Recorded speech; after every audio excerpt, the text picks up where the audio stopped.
রাত তখন ৮টা। চারু আর তার মা রান্না শেষ করে খাবার টেবিলে রাখছিল, আচমকা বিত্ত কোথা থেকে এসে চারুর কপালে হাত রাখল। চারু চমকাল, চোখ বড় বড় করে তাকাল বিত্তের দিক। গম্ভীর কণ্ঠে বিত্ত শুধাল, ঠিক আছো তুমি?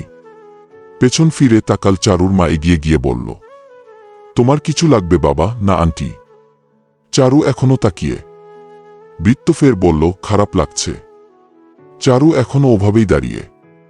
বিত্ত চারুর মাথায় একটা টোকা দিয়ে বলল, কথা বলো। চারুর চোখ সরিয়ে দূরে সরে বলল, আমি একদম ঠিক আছি। চারু খাবার হলো। হাঁক ছাড়লেন বিত্তর মা।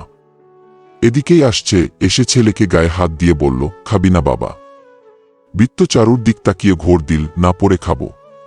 মামি আসলো, তার সাথেও একটু খেতে বস। চারু খাবার নিয়ে টেবিলে রাখতে গেল। বিত্ত চোখ ঘুরিয়ে কেবল দেখল।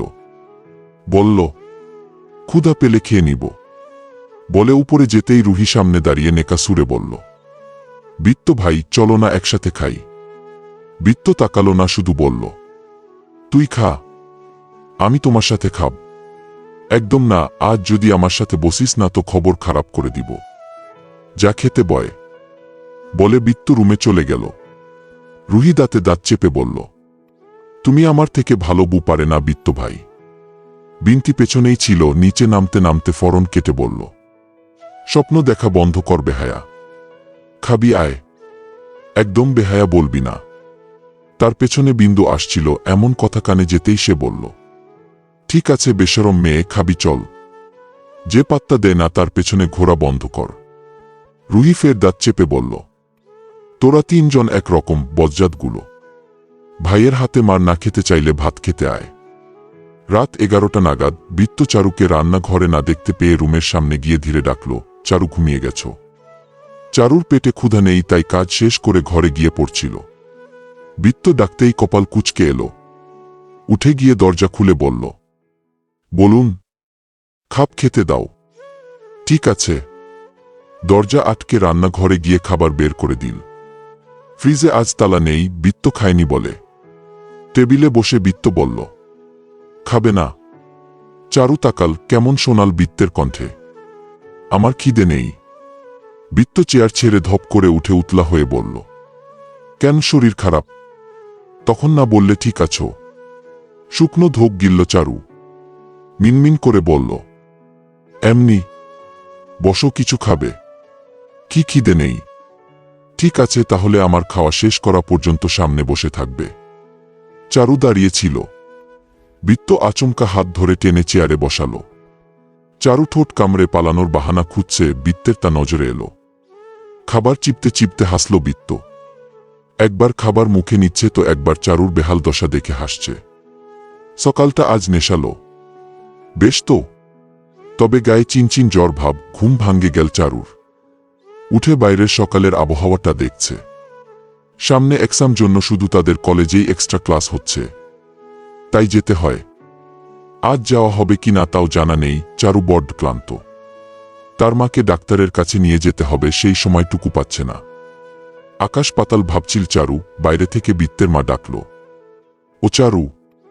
চোখ জোড়া বন্ধ করল, ফস করে শ্বাস ছেড়ে আওয়াজ দিল, যাই কাকিমা। ধীর পায়ে এগল। বাইরে যেতেই ইয়া বড় বাজারের তালিকা ধরিয়ে দিয়ে বলল, যা তো চারু, সকাল সকাল টাটকা সবজি কিনে নিয়ে আয় তো। ভালো দেখে মাংস ও কিনে নিয়ে আসবি, আমার ভাই বউ আজকে চলে যাবে। রান্না বান্না করতে হবে অনেক। হাতে তালিকা ধরে ভারী শ্বাস ছেড়ে ভাবল, আজও কলেজ যাওয়া হবে না। ঠিক আছে কাকিমা। মাথায় ওড়না পেঁচিয়ে বের হলো চারু। অনেকটা পথ হেঁটে যেতে হবে। কপালে বিক চিন্তা নিয়ে পথ ধরে হাঁটল। বিত্ত সবে ঘুম থেকে উঠে নিচে নেমে আগে রান্নাঘরে তাকাল। চারু নেই, এদিক ওদিক খুঁজল, পেল না। চারুর মা রান্নাঘরে আসতেই বিত্ত জিজ্ঞাসা করল, আন্টি চারু কই? বাজারে। বাজারে এত সকালে একা? হো বাবা। কেন, কিছু লাগবো তোমার? না ধন্যবাদ। বিত্ত চোরের মতো ছোট্ট ছোট্ট পা ফেলে চারুর খোঁজে গেল।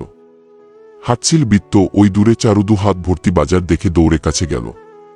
হাতে থেকে কেড়ে নিয়ে বলল, এত কিছু একা আনছো কেন? আমায় ডাকতে পারোনি? আপনি এখানে? ওই আসলে হাঁটতে এসেছিলাম। আমায় দিন।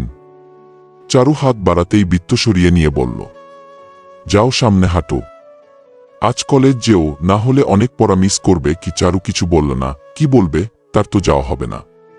কথা ঘুরিয়ে ফের চারু বলল, ওগুলো আমায় দিন কি, চুপচাপ সামনে হাঁট। মা তোমায় এসব কাজ করতে বাধ্য করে? না তো, আপনি আমায় এসব প্রশ্ন করবেন না প্লিজ। ঠিক আছে। চুপ হলো দুজন। বৃত্ত যে বুঝল চারু ভেতরটা। তবে বৃত্ত কি কিছু করবে চারুর জন্য? বাড়ি পেতেই চারু বাজারের ব্যাগগুলো ছো মেরে নিয়ে রান্নাঘরে গেল। বৃত্ত রান্নাঘরেই গেল, আদুরে ভঙ্গিতে বলল, এক গ্লাস পানি দাও তো চারু। চারু তাকালো না, বৃত্ত হাসল। চারু পানি এগিয়ে দিয়ে বলল, আপনি ওখানে গিয়ে বসুন, আমি খাবার দিচ্ছি। উমম। ভ্যাপসা দুপুর। বাড়িতে ভিন্ন রান্না গন্ধ চারপাশে ভো ভো করছে। রান্না করতে করতে চারুর বেহালদশা। ঘেমে একাকার হয়ে গেছে।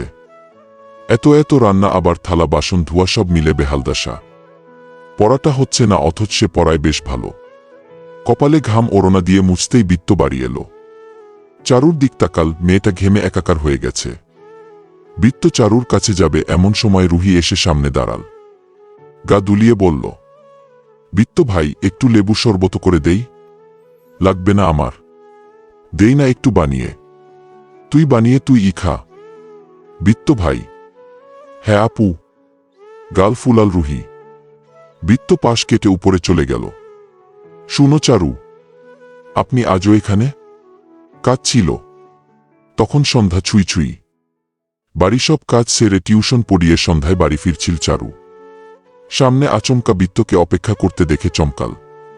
পাশ কেটে যাচ্ছিল চারু। বৃত্ত পেছন পেছন যেতে যেতে আকাশ পানে তাকিয়ে জোরে বলল, আল্লাহ বৃষ্টি দাও, এখানে একটা সুন্দর মুহূর্ত হোক। কপাল কুচকে আকাশে তাকাল চারু। মেঘ করেছে দেখে পায়ের গতি বাড়াল। বৃত্ত তা দেখে আদুরে ভঙ্গিতে বলল, পালাচ্ছ? চারু তাকালো না, থামলো ও না। বৃত্ত এমন কাণ্ড দেখে শব্দ করে হেসে উঠল। ফের আদুরে ভঙ্গিতে ডাকল, শুনো না চারু, দাঁড়িয়ে যাও। ইতোমধ্যেই বৃষ্টি ফোঁটা এসে চারুর মুখে টপ করে পড়ল। হাত বাড়িয়ে পানি ছুল বৃত্ত। চারু চোখ ছোট ছোট করে তাকাল পেছন ফিরে। বৃত্তও তাকিয়েছিল। চারু তাকাতে চোকাচোকি হল। হেসে ফেলল বিও। জোরে বৃষ্টি শুরু হলো। চারু দৌড়ে কোথাও যাওয়ার জন্য পা বাড়াতে বৃত্ত দৌড়ে চারুর সামনে দাঁড়িয়ে একটু ঝুঁকে কানের কাছে ফিসফিস করে বলল, চলো না ভিজি। বৃত্তর এমন আবদার যেন চারুর গায়ের লোম খাড়া হয়ে গেল। দুপা পিছিয়ে এসে বুকে হাত দিয়ে বলল, আপনি আমায় এমন আবদার করতে পারেন না। সরুন, ভিজে যাচ্ছি। চারু দৌড়ে যেতেই বৃত্ত হাত ধরে দাঁড় করিয়ে ফের ফিসফিস করে বল,